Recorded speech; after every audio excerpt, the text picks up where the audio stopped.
Today on Government Matters, what federal employees need to know about gender pay equity and paid time off to vote. I'll talk to the director of the Office of Personnel Management. And using tech to repair our democracy. Congressman Khanna argues that equal access to technology is the key to dignity in a digital age. Government Matters starts right now. From Washington, D.C. and around the world, this is Government Matters with Mimi Geerges. This is Government Matters, the only show covering the latest news trends and topics that matter to the business of government. I'm Mimi Geerges. The Office of Personnel Management is the federal government's HR agency. Joining me now with the latest news and announcements affecting federal civilian employees is the director of OPM, Kiran Ahuja. Director Ahuja, welcome back to the program. Thank you. Thanks for having me back. So let's start with the newest announcement, which is regarding federal workers and paid time off to vote. Yes.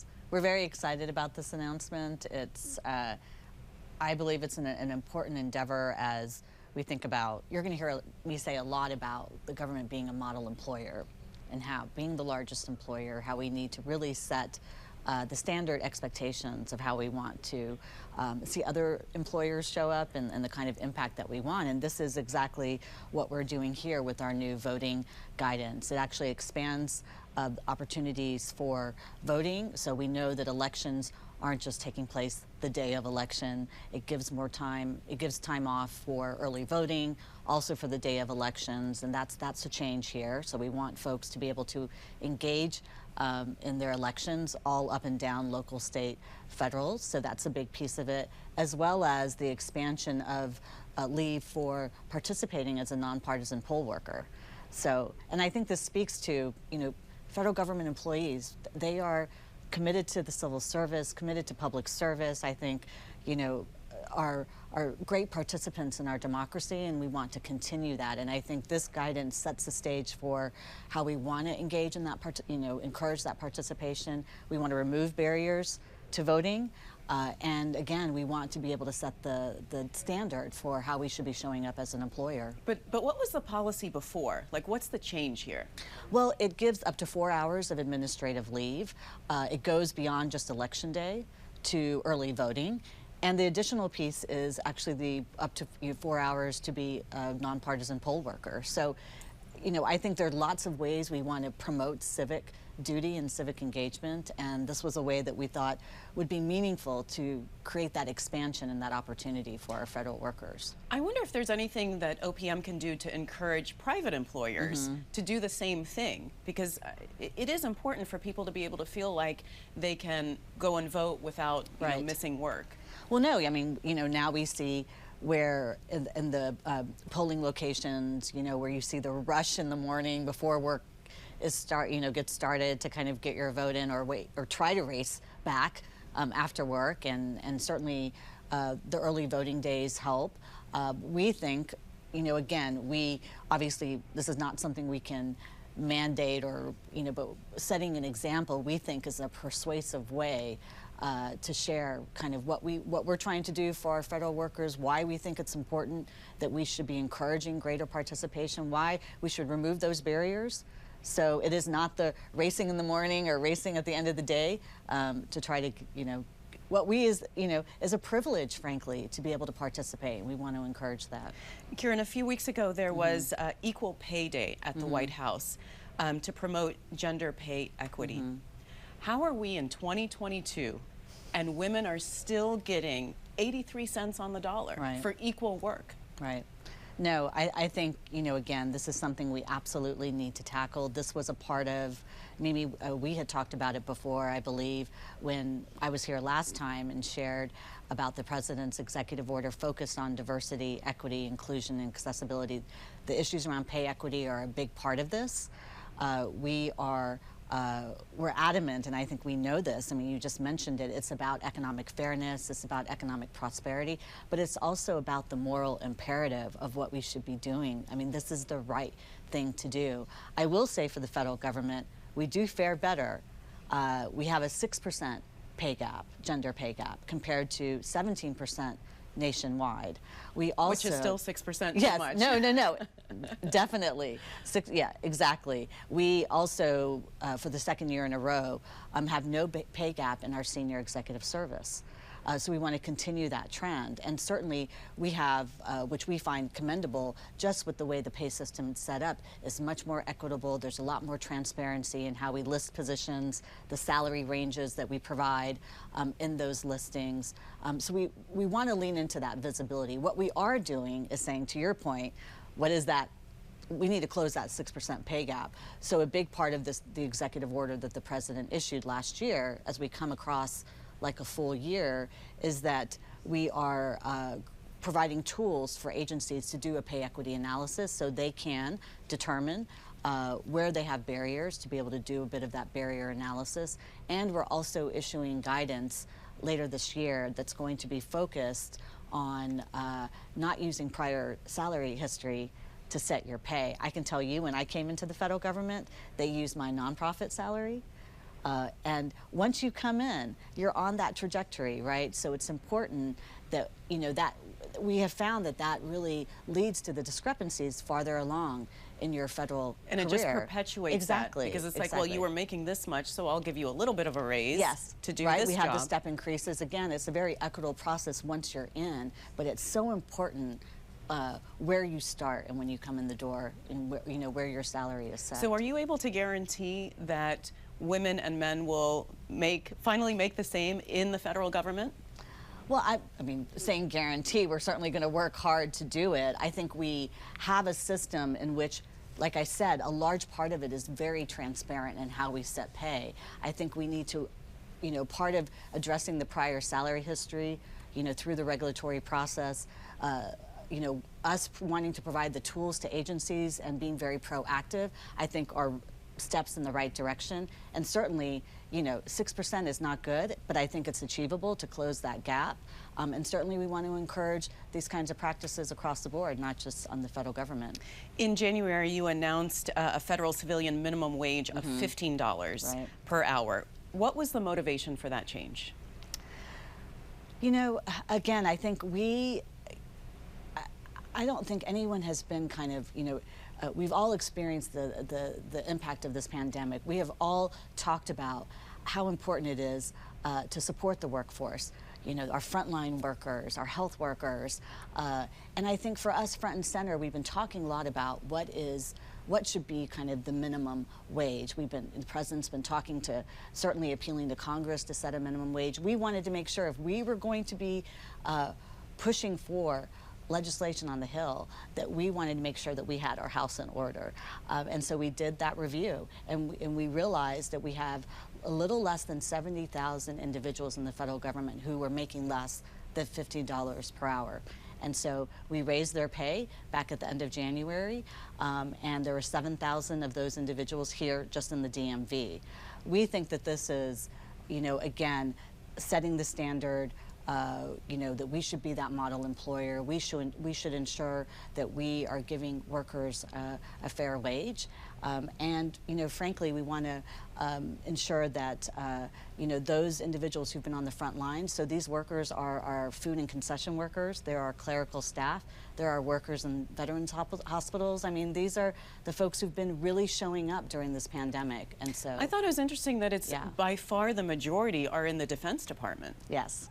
Very much so, very much so. Department of Defense, Veterans Affairs, and I believe a few other agencies, but the large majority have been in Department of Defense. How much will this pay raise cost, and is it funded? Well, you know, these were conversations we were having across the board, especially with Department of Defense. You know, I think there was general agreement that this is the right thing to do. Certainly we are appealing to those on the Hill that, you know, we're going to make sure within the federal government that we're not going to pay anyone less than $15 an hour. We certainly think that that's important across this country. It's been a long time since we've raised the federal minimum wage. And I think, you know, again, I don't have the exact numbers, but it was certainly not too much that we didn't think we should be paying people at least $15 an hour in the federal government. All right. Well, Director Ahuja, so nice to talk to you. Thank you for giving us the updates. Yeah, thank you. Coming next, is the U.S. doing enough to arm the Ukrainian military? A member of the House Armed Services Committee joins me. Stay with us.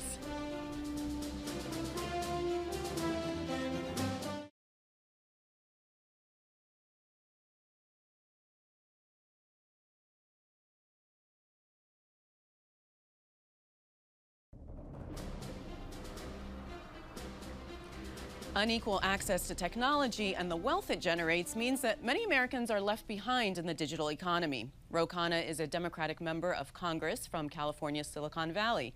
He's author of the book Dignity in a Digital Age, Making Tech Work for All of Us. Congressman Khanna, welcome to the program. Thank you for having me on. I want to ask you first about the war in Ukraine. You're on the House Armed Services Committee. Is the U.S. doing enough to arm the Ukrainian military? We are. The president has mobilized all of NATO in support of Ukraine. We're providing anti-aircraft missiles. We're providing anti-tank missiles. We're providing drones that the Ukrainians are using to help defeat some of the Russian advances. So the president's doing everything possible short of getting into a shooting war with Russia. So what does a successful end to this war look like for Ukraine? And what will success look like for the U.S.? That's a very important question. The success has to be a negotiated ceasefire. I think the Ukrainians have already succeeded in showing that Putin will not be able to annex Ukraine. There is no way that Putin is going to now be able to take over Ukraine. The resistance has been too strong, and that's in large part because of some of the weapons that we have provided the Ukrainians. The challenge is Putin is capable of destroying Ukraine. He's destroying lives every day. And so there has to be some negotiated ceasefire that has the Russians withdraw, that restores peace. Now, what those exact terms are, I think, are for the Ukrainians and Zelensky to decide what is acceptable to them, and we should be supporting aggressively diplomacy and supporting them in reaching that compromise. I wonder what the mood is among your colleagues in Congress regarding what Congress is willing to do to support Ukraine and for how long. There is a bipartisan consensus in a way I have not seen in 5 years that we need to stand with Ukraine, that Putin is 100% wrong in an immoral, unprovoked war, that we need to do everything we can to provide aid to the Ukrainians, economic aid, that we need to take refugees, that we need to provide them with as many weapons as possible. And I think the Congress is going to be committed to this for as long as it takes. My concern is how many Ukrainians are going to die in the process, and that's why we all have to be working at the same time, like President Macron and others are, to have diplomacy and bring this war to an end. You know, as an Indian American, I want to ask you about India's position. They have abstained from a UN resolution condemning the invasion. What's your reaction to that? Well, I've been critical. I've been vocal and critical. India should condemn Putin's invasion of territorial sovereignty. I mean, India itself is not an expansionist nation. They haven't gone and taken territory. So it should be easy for them to say that a nation state should not have its sovereignty violated. Now, I understand that India gets 60% of defense still from Russia and is dependent on oil. People aren't saying go sever all your relationships. At the very least, they'll condemn Putin in the United Nations. Don't abstain. I want to pivot now to talk about technology, because you are the Silicon Valley congressman. And high-tech, high-paying jobs have been concentrated in certain areas of the country. What does that do to the areas that are left out? Well, in my district, we have wealth that has piled up. $11 trillion, a market cap, the most probably prosperity any place in the world ever. And we're going to have 25 million of these digital jobs. They're not just coding jobs, by the way. They're jobs in manufacturing, in retail, in healthcare. We need to decentralize that. We need to make sure that people have the opportunities for wealth generation in a modern economy across the Midwest, in the South, in Black and Latino communities. And if we don't do that, we're really depriving large amounts of people, large amounts of Americans, of the opportunity for success and prosperity in the 21st century. But does place even matter anymore? You know, with the pandemic, a lot of companies realized that people could work from anywhere and still do the work. Well, this is the great COVID realignment. When I first talked about decentralizing jobs, people in Silicon Valley said, oh, that's crazy. That's not going to happen. Everyone needs to conglomerate in Silicon Valley. That's how you get creativity. Now I have folks saying, well, of course we're all investing every place in the country. That's already happening. Well, it's started to happen. People now realize you don't have to all be on Sand Hill Road to start a business, that people can work remotely. And my hope is that this is going to lead to a renaissance, a revival in smaller towns, in mid-sized cities, where people can stay in their hometown if they want and still participate in the modern economy. Well, you know, improved broadband access is included in the new infrastructure law. Will that be enough to bridge the divide? It's a start. It will be enough, about $65 billion at Commerce, to make a huge dent in getting affordable broadband, both to rural communities and to underprivileged areas and Black and Latino communities. It's not just about getting the last mile of broadband. It's also about making sure it's affordable. But even if we get broadband, we still need a lot more. We need access to jobs. We need to have the credentialing so that people can get those jobs. Again, 25 million of these jobs by 2025, and we're not doing nearly enough to make sure people have these jobs that are going to pay $80,000. You poll in my district, and people are very optimistic about America, and that's because they have access to these jobs. We should make sure other people do as well. All right, a quick pause here, Congressman, and then we'll come back. Coming next, I continue my conversation with Congressman Khanna. We'll be right back.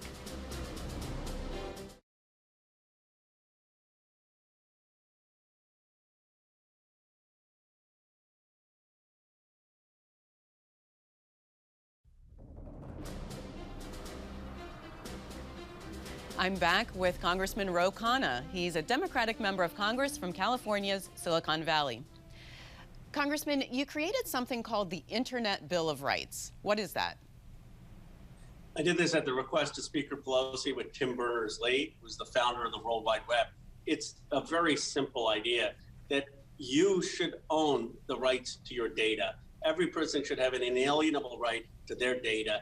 Their data shouldn't be taken from them and used to manipulate them or used in ways that they are unaware of or don't approve of. And what do you see as the relationship between the digital economy that we've really been talking about and our freedom and the health of our democracy? Well, there are two aspects to this. This is about our agency, about being empowered in modern life. We need to be empowered as economic actors. That means that we can't have all the jobs and wealth pile up in a few areas, Miami, New York, Silicon Valley. We need people to have access to produce in a modern economy and have jobs that have a technology component. But we also need to make sure that we have agency as citizens. We can't have all this data taken from us and then used by these big companies in ways to target teenagers, which is causing depression or suicide, in targeting individuals to join QAnon or groups that are extremists in promoting disinformation. So we need both empowerment economically and as citizens. Do you think the big tech companies should be regulated by the government? And, you know, would that position be popular in your district in Silicon Valley? Absolutely, they need regulations. I probably want more regulations than some of these companies do, but the reality is, look at all of the harm that has been caused because of no regulations. I mean, you have Facebook having studies that are being released saying that teenagers are suicidal or have anxiety or eating disorders because of Instagram. How do you not regulate that? You have hate and violence, where on social media, people were talking about assassinating Vice President Pence. How is that permissible? So we have a wild west right now. We need well-crafted regulation. That doesn't mean you shouldn't have free speech, but it has to be responsible free speech of the kind that we're having on this show. You've recommended creating a national digital corps that would be similar to the Peace Corps. How would it work, and what would they do?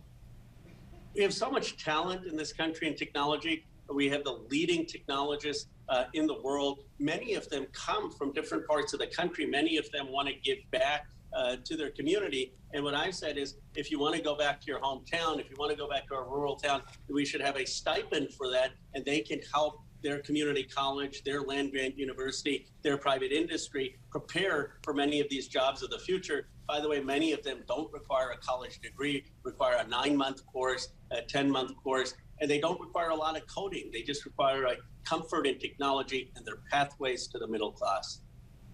You know, the administration has been very vocal about not only the need to hire more high-tech workers into the federal government, but to increase diversity. I wonder what your recommendations are regarding that for the federal workforce. Well, it's a big challenge in technology, both in the federal technology workforce and in Silicon Valley. The workforce is too male, it's too white and Asian. There are not enough women, there are not enough African Americans, there are not enough Latino Americans, there are not enough folks from rural America. And so we really need to be intentional about getting talent from across the country and have benchmarks, or the diversity is not going to change. And that hurts the government. It hurts the tech companies because there's so much talent out there that we're missing. Congressman, I don't need to tell you that Congress has become very partisan. I wonder what you think the chances are of your colleagues working together to advance these tech issues that we've been talking about. Well, there's reason for hope. There is a bill, the Competes Act, that will be the largest investment in technology and science since the Kennedy years. Over $200 billion, creating tech centers across America. It's wildly bipartisan. It has Mitch McConnell's support. It passed the Senate with 69 votes. It's passed the House. It will get to the president's desk. It's going to lead to things like Intel investing $20 billion to create manufacturing jobs in the center of Ohio with a Republican governor, Mike DeWine. So when it comes to making sure America wins and not China, making sure that we have the technology infrastructure across America, those are bipartisan issues. All right, well, Congressman, we appreciate you taking the time to talk to us today, and good luck with all those initiatives. Thank you so much. If you miss an episode of Government Matters, it's on our website, govmatters.tv. And tell us what you thought about today's program. You can reach us on Twitter at GovMattersTV. Follow us to get the latest updates, reminders, and links to our latest interviews.